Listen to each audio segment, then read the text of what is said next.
Bapak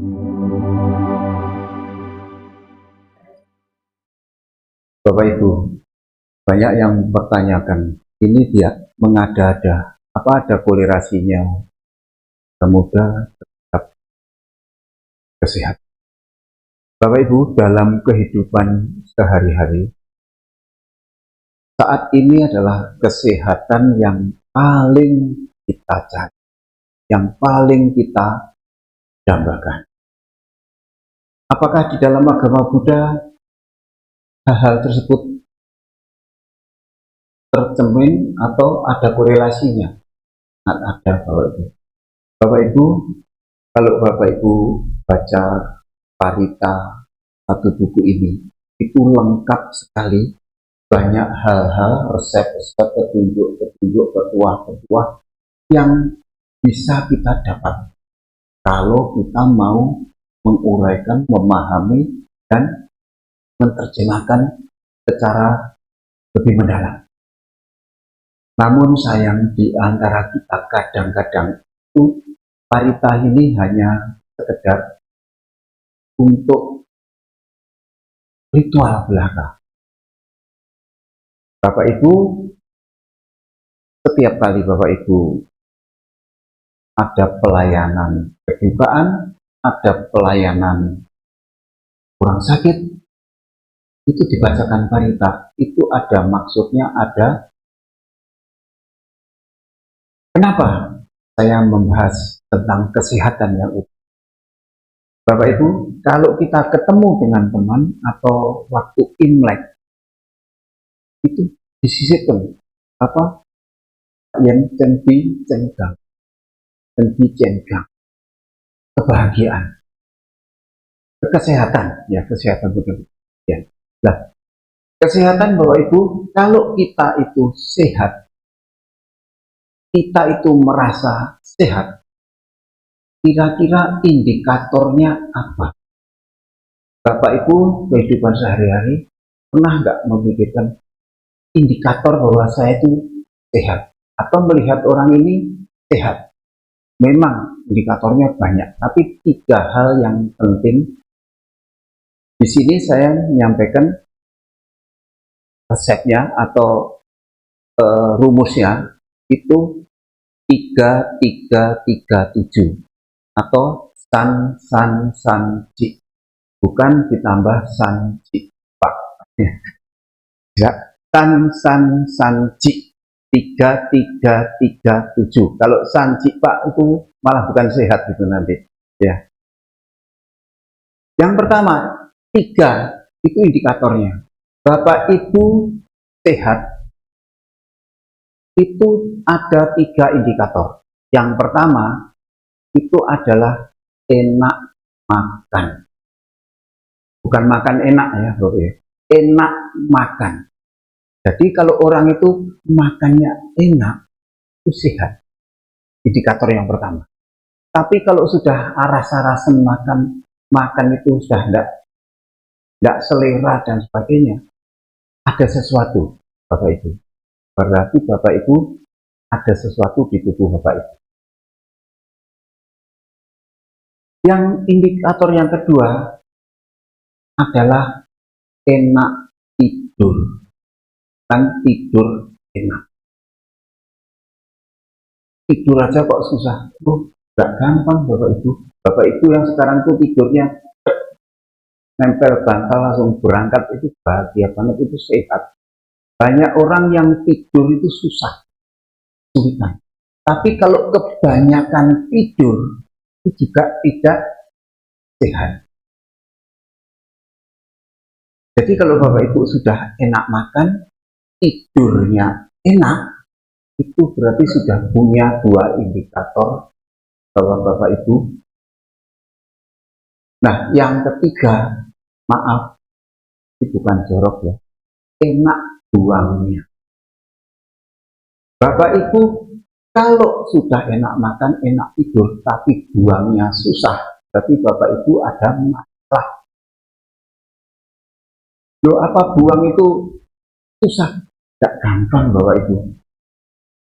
Orang yang rutin setiap hari minimal sekali bisa buang, Kalau lebih dari 3 hari, 4 hari, 5 hari, itu diserap kembali, itu jadi racun. Jadi untuk buang aja juga tidak mudah. Jadi orang harus terbiasa mudah buangnya. Sehingga indikator pertama, 3 yang pertama adalah enak makan, enak tidur, dan enak buangnya. Kalau Bapak Ibu punya 3 ini, berarti indikasi Bapak Ibu sehat. Nah, untuk bisa mendapatkan 3 indikator tadi, enak makan, enak tidur, dan enak buangnya, perlu 3 hal. 3 hal lagi. Yang pertama adalah olahraga. Bapak Ibu tidak perlu jadi atlet yang berprestasi, atlet sampai kejuaraan, tidak perlu. Bapak Ibu gerakkan setiap hari.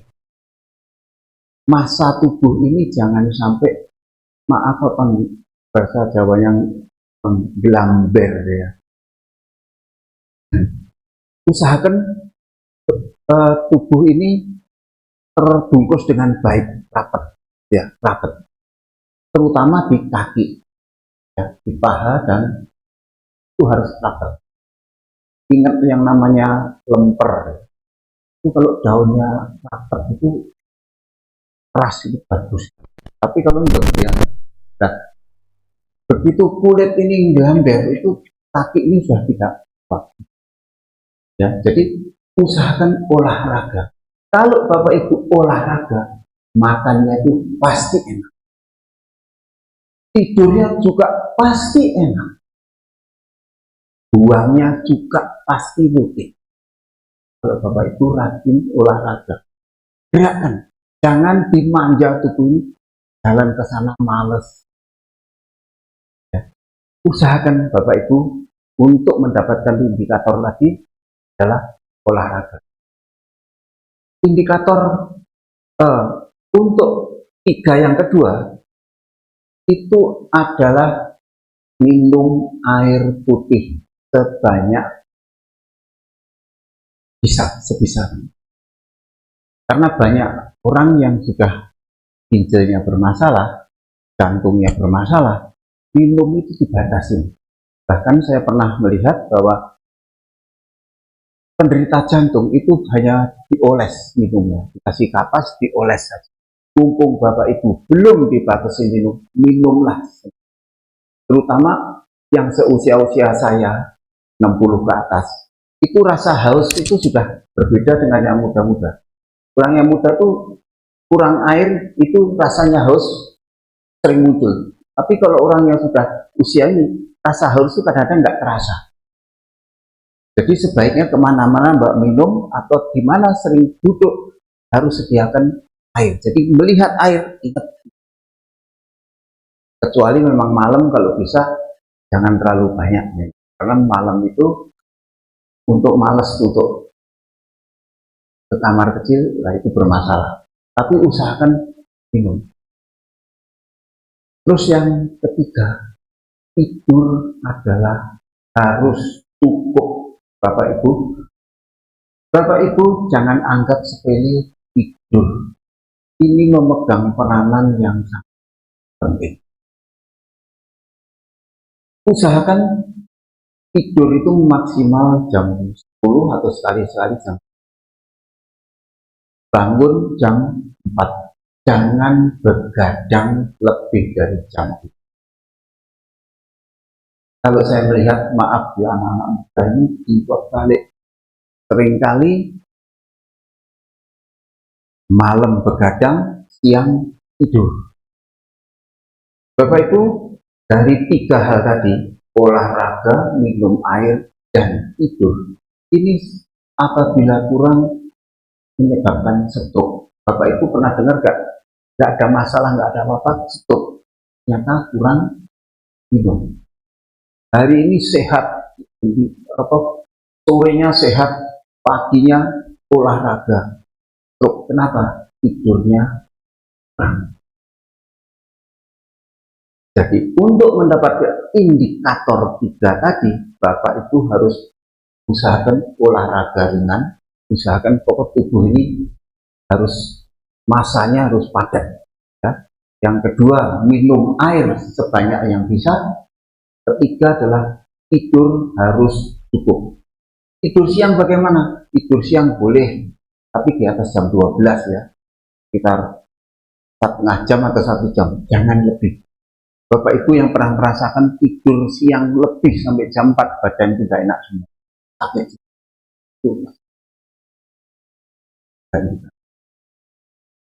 Supaya mendapatkan 3 indikator tadi melakukan 3 hal itu, dan sekarang kaitannya dengan yaitu 3 hal lagi, yaitu kilesa, 3 kekotoran batin. Bapak Ibu, orang yang terlalu serakah dalam agama Buddha apa? Serakah, loba dalam kehidupan ini. Bapak Ibu tidak merasa bahwa kita itu dari hal yang sepele saja. Waktu kita diundang makan, terus makannya buffet ya, kita mau maju orang duluan lebih dulu ngambil banyak-banyak. Waduh, orang ini. Padahal dia merasa begitu karena dia tidak dapat kesempatan. Dia kepingin seperti dia tapi tidak dapat kesempatan, sehingga dia orang yang serakah, orang yang loba itu membuat seseorang tidak sehat, baik dalam pekerjaan, lalu ambisi, baik di dalam bergaul, mementingkan diri sendiri. Bapak Ibu, kalau Bapak Ibu pernah mendengar, Bapak Ibu dalam kehidupan ini tidak lepas dari rasa senang dan bahagia. Tapi kadang-kadang tidak bisa membedakan ini senang atau bahagia.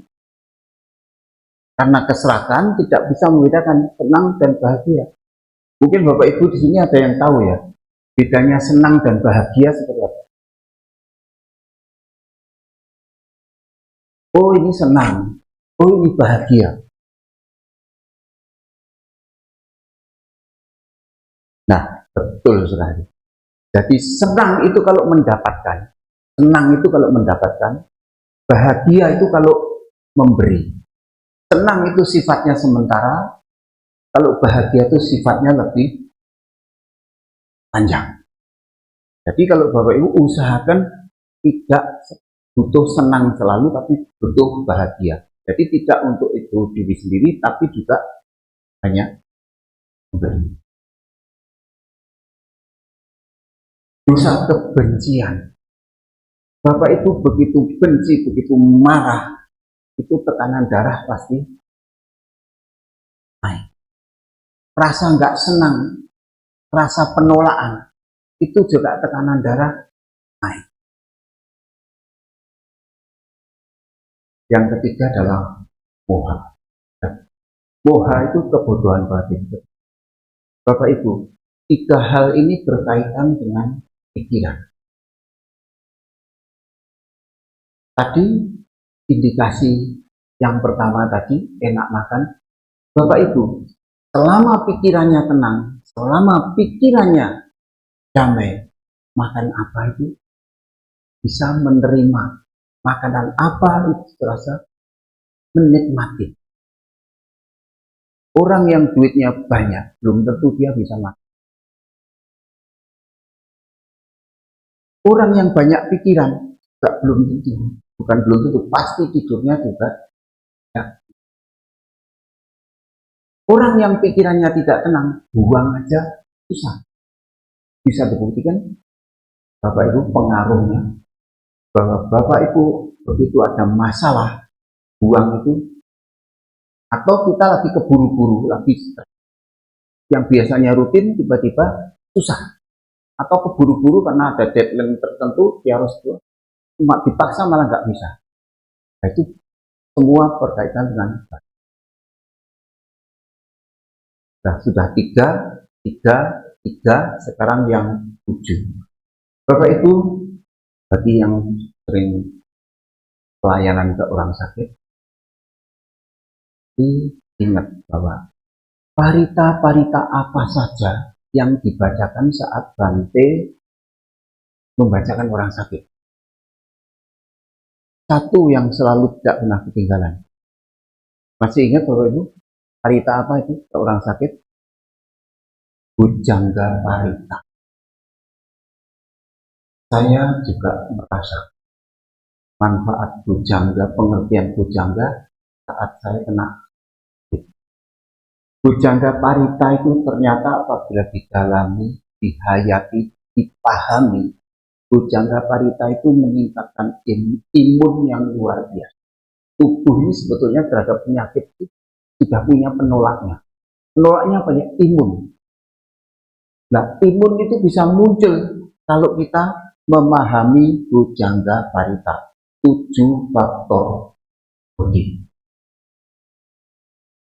Bujangga parita dibacakan orang sakit, terus orang sakitnya sembuh, bukan karena paritanya yang manjur, bukan karena bantenya yang jos, tetapi pasien dan yang membacakan itu memahami.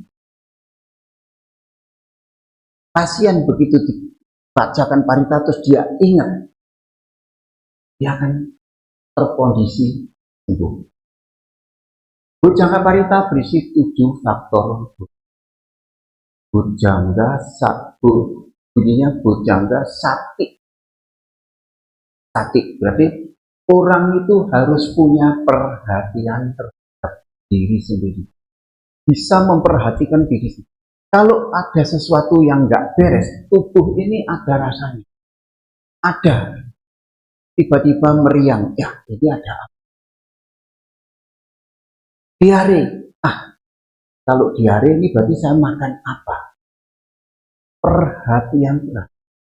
Karena banyak yang tidak memperhatikan terhadap tubuh sendiri. Dianggap enteng. Dianggap sepele. Diabaikan. Biasanya nggak apa-apa kok begitu. Ya, sementara saat ini nggak apa-apa. Tapi bergulir waktu, ini akan menjadi salah. Bujangga sati. Seseorang harus bisa memperhatikan diri. Yang kedua, bujangga sati sanatu damanang Wijayut. Damanang. Damanang itu punya pengetahuan. Bapak itu harus punya pengetahuan, paling tidak pengetahuan yang sederhana dalam hal. Saya ingat sekali waktu saya punya anak kecil, panas, saya bawa ke dokter. Dokternya saat ini mungkin sudah meninggal. Dokter itu mengatakan kepada Pak, kalau anaknya panas, itu harus dilakukan. Kalau anaknya mencret, itu diberikan diberi pengetahuan. Jangan mengandalkan dokter, tapi harus ada penanganan. Sehingga anak saya demam, langsung saya kompres ketiak dibasuh, jadi handuk kecil dikasih air hangat, diperes, terus diusapi gini, terus dikipas. Itu dingin. Ketiak-tiak dibasuh terus dikipas. Jadi memang kelihatannya tega ya, anak ditelanjangi, basuh, dikipas, basuh, dikipas. Baru dibawa ke dokter karena dokternya tengah malam tidak ada. Besoknya langsung ditanya, panas, diapakan? Oh, kemarin basuh, bagus. Kalau Bapak sudah saya kasih tahu dan tidak dilaksanakan, jangan balik ke sini, jangan kontrol ke tempat. Karena percuma.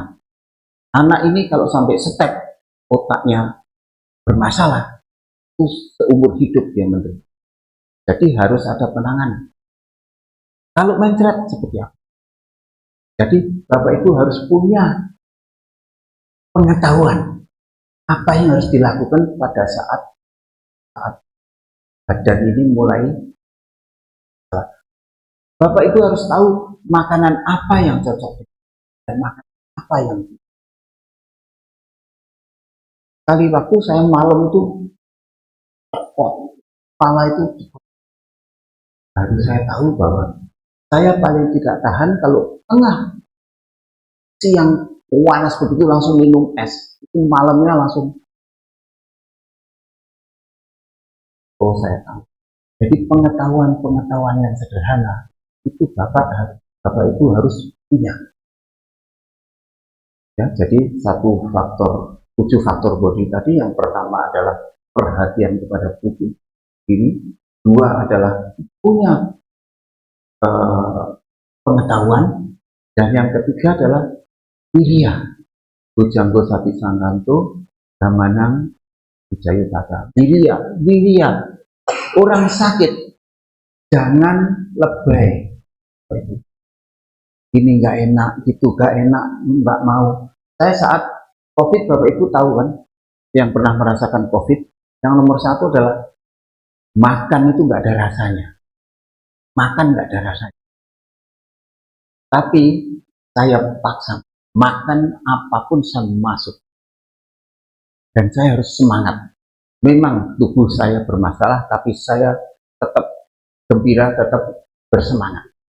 Seseorang yang sakit bersemangat, itu kemungkinan sembuh sangat besar. Jadi kalau yang pelayanan ke rumah sakit Baca Parita itu kelihatan pasien ini lebih, kalau diem aja nggak semangat, itu biasanya lama gitu.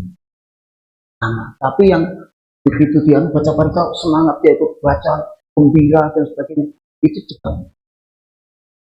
Itu biasa kita lihat. Ada seseorang itu yang sakit, itu dibuat bahwa dia tuh sakitnya sakit sekali, sehingga orang yang besuk itu harus mengasihani, harus memperhatikan. Ada seorang emak-emak yang sakit, begitu dikunjungi anaknya, wah dia ngeluh, bukan wah, teriak-teriak gitu. Susternya ditanya, khusus kok ini bapak tadi belum datang, diem, enggak kayak bapak datang nih langsung drama begitu. Ini yang kita harus semangat. Yang besuk juga senang, yang dibesuk juga. Jadi Bapak Ibu kalau besuk ke orang sakit, tolong jangan detail ditanya, berilah semangat, berilah kegembiraan, berilah hal-hal yang menyenangkan. Jangan ditanya sakitnya, nanti yang pasien satu, pengunjung satu tanya penyakitnya, satunya selesai, pengunjung lagi tanya, jelasin lagi, satu lagi datang tanya lagi, kasihan. Diajak ngomong diberi tujuan kita.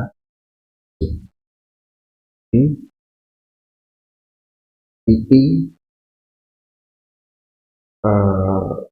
dhamma pengetahuan, terus wirya semangat, titi sati, terus piti.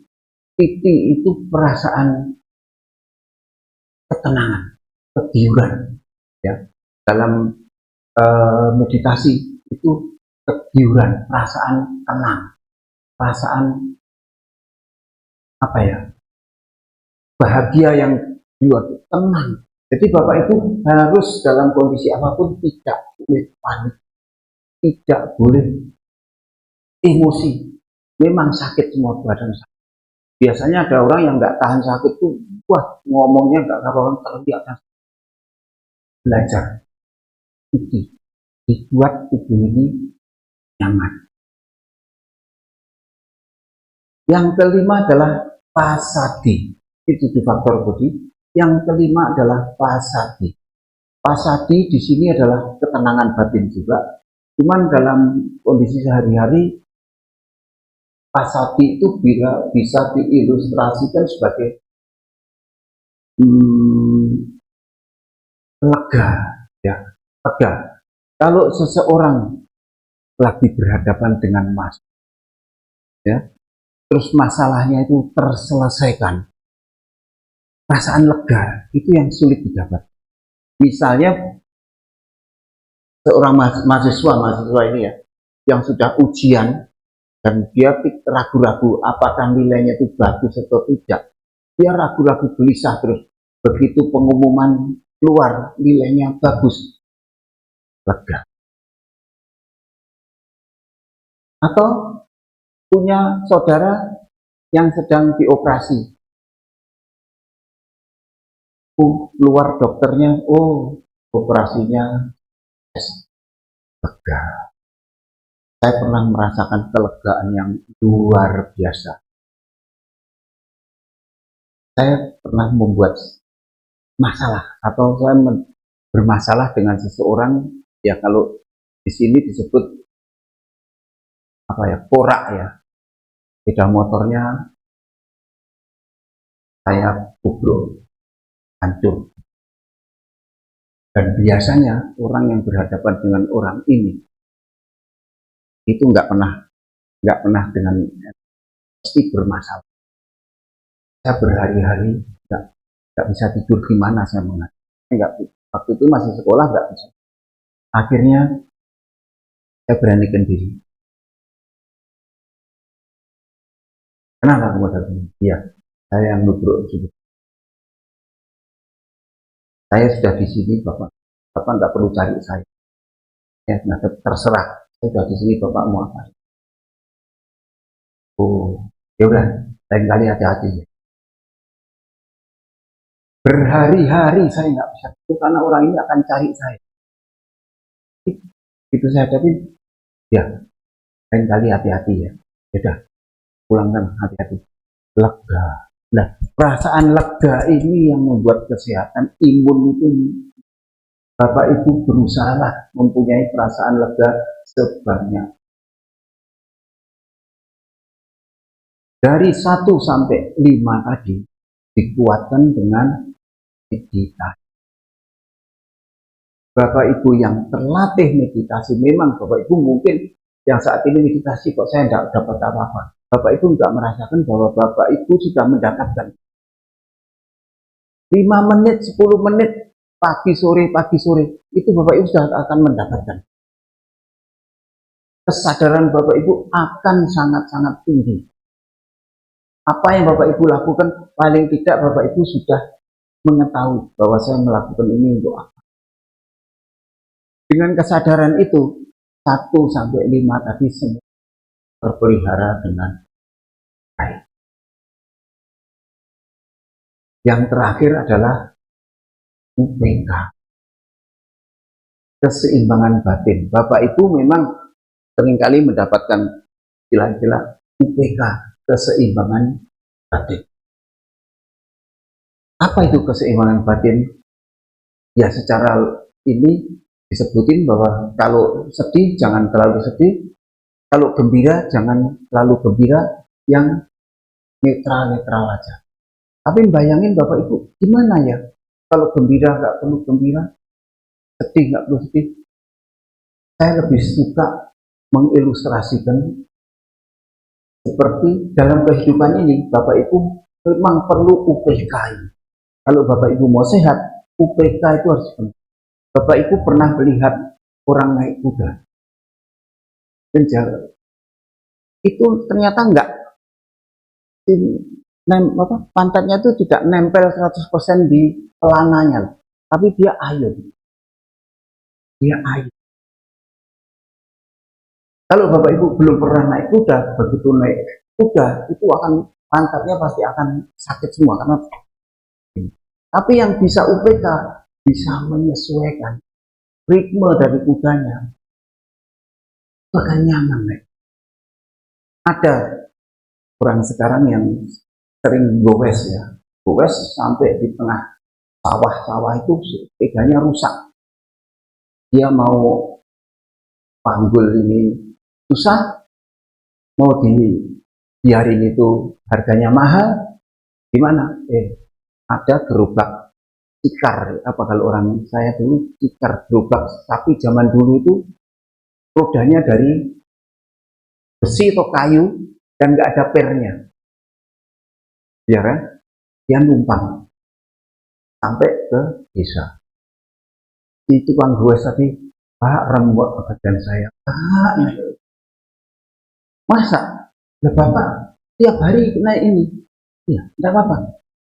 Iya lah Bapak, aku naik gerobak, ini, saya kan ngikutin. Nah kehidupan itu Bapak Ibu kalau bisa ngikutin ritme kehidupan ini, pajak naik ya naik, beras mahal, nggak cukup ya dibubur, kalau bubur kurang ini ya ditajin, ya sesuaikan. Tapi kalau kita tulang buntuk, kalau semua hal gini-gini, gimana bisa menyesuaikan? Itulah mereka, Bapak Ibu. Jadi Bapak Ibu, di dalam ajaran Buddha masuk buku suci ini, cerita suci ini lengkap kalau mau imun naik adalah Bujangga Karika. Tapi Bu, dibaca, dihayati, dimengerti, sehingga Bapak Ibu nanti kita tidak minta saat menderita sakit dibacakan Bujangga, dia diingatkan, oh iya harus punya perhatian terhadap tubuh, harus saya harus tenang, saya harus imun naik. Itu tugasnya seorang pelayanan mengingatkan, dan kita yang baca harus juga dengan penuh perasaan, oh tujuannya membacakan ini supaya meresap. Memang di situ faktor 7 faktor body itu untuk mencapai pencerahan, tetapi dibacakan dalam kondisi orang sakit. Tujuannya apa? Meningkatkan imun. Jadi 3-3-3-7 tadi Bapak Ibu kalau bisa terapkan, bisa mendapatkan, Bapak Ibu akan sehat. Itu sudah saya praktek. Saya kurun waktu hampir 15 tahun ya. Minim sekali minum obat farmasi. Jadi waktu saya ikut pelatihan di Kementerian Agama, satu kamar dengan peserta dari luar pulau dan lain, usianya rata-rata tua. Itu setiap hari bawa bimbolan obat itu 12 mati. Ini untuk ini. Kayak makan kacang. Saya enggak. Bukan saya sok enggak. Karena saya berbicara begini, saya praktekkan. Dan ternyata ada hasilnya. Yang susah memang kita itu apa-apa malas. Minum, dan minumnya bukan air putih. Minumnya yang macam-macam. Sampai sekarang ada herbal, ada apa itu. Rata-rata pengawet, rata-rata pemanis buatan. Kebetulan istri saya sangat rajin buat rempah-rempah itu. Saya nanam serai. Itu gampang sekali tumbuh dan setiap hari diambil itu nggak bisa. Dan itu dicomi sama saya. Itu tubuh enak banget. Bapak itu boleh coba. Enteng. Benar, saya 15 tahun lebih saya tidak mengkonsumsi, bukan tidak sama sekali, tapi jarang sekali mengkonsumsi obat-obat farmasi karena saya cukup lama di farmasi dulu. Sebagus apapun obat itu ada efek. Jadi Bapak Ibu jangan tergantung kepada. Tapi kalau yang sudah rutin jangan coba. Adik saya niru saya. Tuh. Ini bukan karena dia tubuh ini sudah terbiasa dengan kondisi ini. Jadi kalau saya boleh mengatakan bahwa obat penurun panas, obat penurun tekanan, obat penahan nyeri itu hanya tipuan supaya kelihatan baik. Kalau panas dikasih turun panas, lah kelihatannya turun. Padahal masalah yang sebenarnya belum. Tekanan darah tinggi naik dikasih obat turun tekanan. supaya kelihatan baik turun, tapi masalah yang sebenarnya tidak. Itu bahayanya. Jadi maaf kalau di sini ada yang dokter atau di farmasi, maaf ya, kali maaf. Saya lihat seperti itu, hingga saya kecuali memang saya lagi flu berat, tidur tuh boleh nggak ya, terpaksa lah 1-2 butir, udah selesai. Nah, dan biasanya dengan kebiasaan saya yang itu, saya nggak pernah batuk sampai seminggu tuh nggak pernah. 2 hari selesai. 2 hari. Karena apa? Tahu. Kita perhatikan. Oh, kalau begini, apa yang harus saya lakukan? Pengetahuan simpel ada. Mudah-mudahan saya bisa bertahan terus, tidak tergantung pada. Kalau Bapak Ibu sudah terbiasa pakai obat-obat yang memang saya nggak bisa ngomongin, jangan tiru saya. Adik saya langsung stroke, terus terang aja. Dia sudah terbiasa menurunkan begitu tinggi turun, begitu tinggi turun. Melihat saya kok nggak masalah, dia berhentikan. Wah, dia sudah 5 hari gembira dia. Hari ke-7 nggak bisa berdiri. Jadi usahakan, terutama yang muda-muda ini, usahakan dari muda. Jangan dikit-dikit minum bola angin, dikit-dikit, maaf, saya nggak nyebutin merek ya. Dikit-dikit ini apa nih? Jangan biasakan tubuhnya tergantung. Olahraga lah, tidur yang cukup lah. Banyak minum air putih, ini sangat membantu. Nah, pengetahuan itu dibacakan di Bujangga Parita. Jadi Bapak Ibu, itu yang bisa saya sampaikan. 3337.